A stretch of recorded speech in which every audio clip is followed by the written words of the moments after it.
Good afternoon and greetings from Washington, D.C. Thank you for being here and listening to this presentation.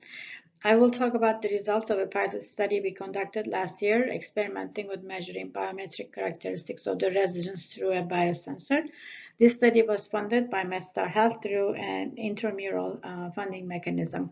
My collaborators are Dr. Marchalik from MedStar Health, Dr. Marianne Dutton from Georgetown University Psychiatry Department, Dr. Nima Moraveji from Spire Health Tech Company, and Jamie Padmore from MedStar Health. The primary objective of the study was to assess the feasibility of making residents to use a variable biosensor and to assess whether data collected through this biosensor would be correlated with self-reported measures of burnout, perceived stress, and daily distress. As you all know, residency training is associated with long work hours, inadequate sleep, high levels of stress, and burnout. We set out to explore whether biosensor can help us to detect these problems before they occur. I will first talk about the background and then talk about the methods, how we conducted the study, and then summarize the results, and I will talk about our conclusions. You know that burnout and depression are pretty common during residency training. In fact, medical students are very similar to general population of college students, but during medical school, something happens, and then they start showing higher rates of depression, stress, and burnout during medical school, residency, and later in their careers. We wanted to know whether these high levels of stress and burnout can be manifested in their physiological characteristics. In other words, we wanted to know if you measure an individual resident's heart rate or respiratory rate, or if we can obtain data on their sleep patterns, can we predict whether they are burned out or under stress um, without asking them about these conditions? So thanks to these recent advances in technology, especially biosensor technology, we now have the capabilities to access these kinds of data. We had two research questions. Number one question was, can baseline stress and burnout levels lead to distinguishable differences in physiological characteristics, sleep patterns, and physical activity measures obtained through a wearable biosensor? And second, are the fluctuations in these measures correlated with self-reported daily distress levels? To answer these questions, we designed a pilot study based on MedStar Health Systems Surgery and Psychiatry Department residents. The reasons we selected surgical and psychiatry residents, because number one reason was convenience, easy access, and second, the burnout rate was highest among these residents at MedStar Health. Our first specific aim was to assess the feasibility of wearing an undergarment wearable health tag for 24/7 for a period of 4 weeks. And second aim was to validate the biosensor data, basically to ask whether or not there's a significant association with baseline stress and burnout scores, daily stress levels, and work-related factors. And next aim was to determine whether longitudinal physiological data collected with Spire Health Tag can prove to be independent predictors of burnout. We targeted a sample of 30 residents, and we were able to recruit 30 residents. 24 were from the surgery group and 6 were from the psychiatry group. We asked the residents to wear the Spire Health Tag biosensors to provide continuous data for a period of 30 days, and they were asked to wear them basically 24 hours a day. So we provided them with 9 health tags. These Spire tags are washable and they stick to underwear, so we wanted to make it convenient for them to continuously wear them during 4 weeks by giving them lots of tags. All residents completed Stanford Professional Fulfillment Index and Perceived Stress Scale at baseline, and they were also asked to log daily distress levels using subjective units of distress scale. And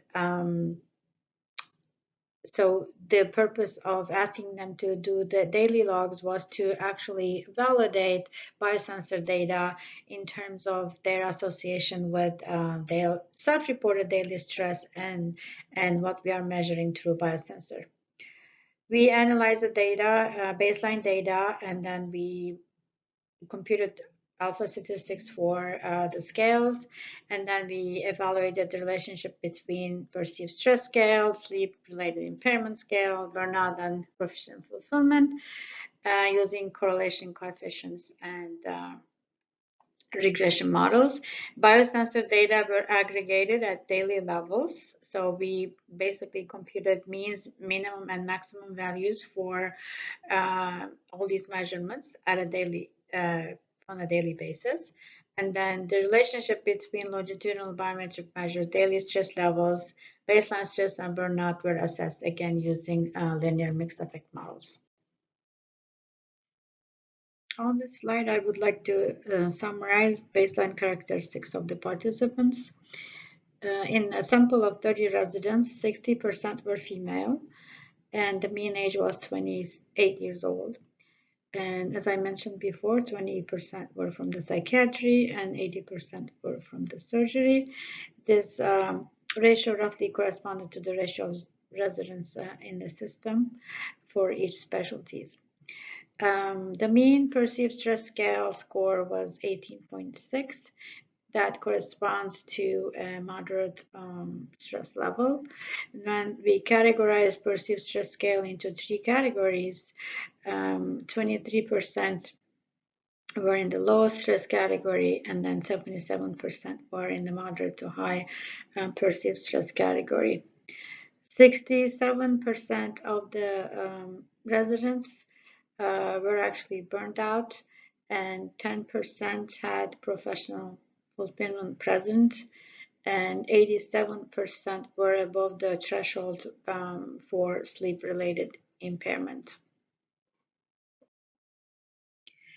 This table shows the summary statistics for the longitudinal data. I'd like to note that the biosensor records a heart rate and respiratory rate for every 15 seconds. So you can imagine there are hundreds of measurements on a daily basis for each participant. We decided to take or to aggregate the data on a daily basis. So you can imagine the data set having multiple rows representing days for each participant. So we took the means and the maximum and the minimums for each measurement. To summarize the data, we used linear mixed models so that we have an accurate estimate of confidence intervals for the means. Due to correlation within participants, this was a safer route compared to just computing the overall means. So we have data for the biometrics and also for daily logs. In the daily logs part, these are the data that residents chose or not to fill out the daily logs for their daily distress levels, and also they noted how many hours they worked during that day. So mostly we recommended that they fill this out at night so that they could give a better estimate of the total number of hours they worked during the day. To summarize the data, so based on the biosensors, we had an average of 11.3 hours for their awake time. This seems to be an underestimate, considering how long the residents are required to be awake, actually. So this may suggest some kind of data capture problems, or it is possible that they didn't wear the biosensors all the time. The mean number of steps, again, daily was close to 6,000, and 77.2% of the time they were being indicated as having a tense state. The mean respiratory rate was 16.8. Respiratory rate variability was 4.4, and then the mean heart rate was 80.2. So we recorded a daily maximum heart rate average of approximately 122. Also, based on the daily logs, the mean distress score was 3.8.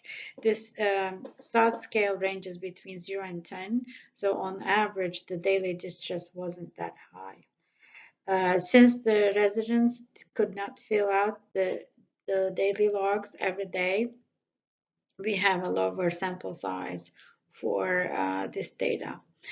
And on average, they noted that they worked 9 hours. And daily logs data were available only for 27 participants.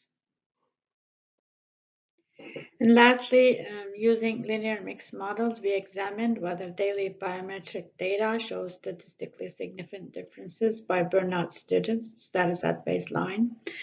Burnout was not significantly associated with any of the cardiorespiratory measures.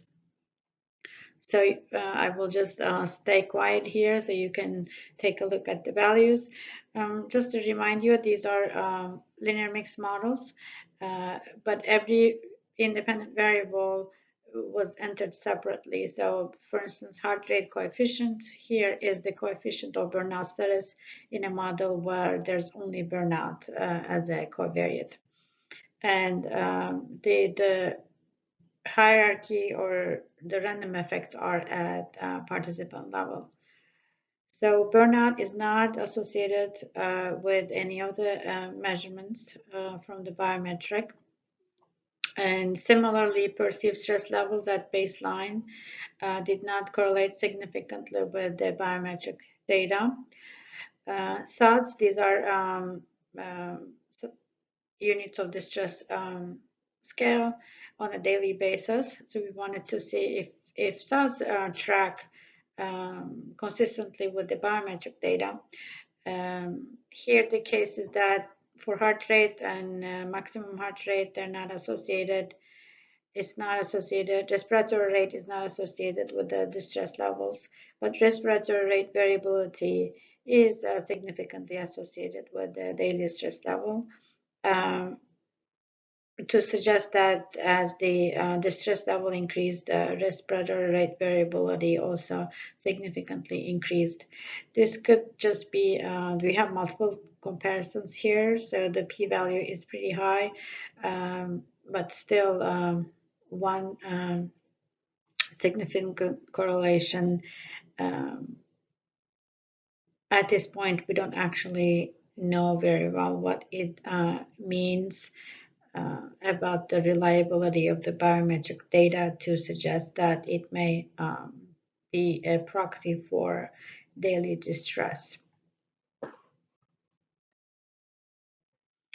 To conclude, based on the small pilot data set of 30 residents, the prevalence of burnout, moderate to high perceived stress, and sleep-related impairment is very high in this group of surgery and psychiatry residents. The biosensor intervention showed high feasibility and acceptability during the study period, and biometric measures did not show significant association with daily stress levels, except for the positive relationship between SODS and respiratory rate variability. Biometric measures did not show significant association either with burnout status and perceived stress score at baseline. So discussion, biometric measures aggregated daily did not capture the distress levels experienced by the residents, nor did they show variation by burnout and stress levels. We think that further studies are needed to seek evidence for the hypothesized relationship between stress and cardiorespiratory measures.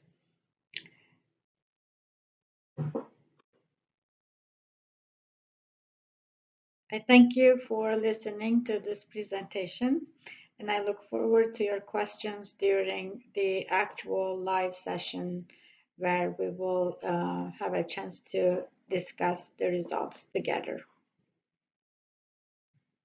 Have a nice day.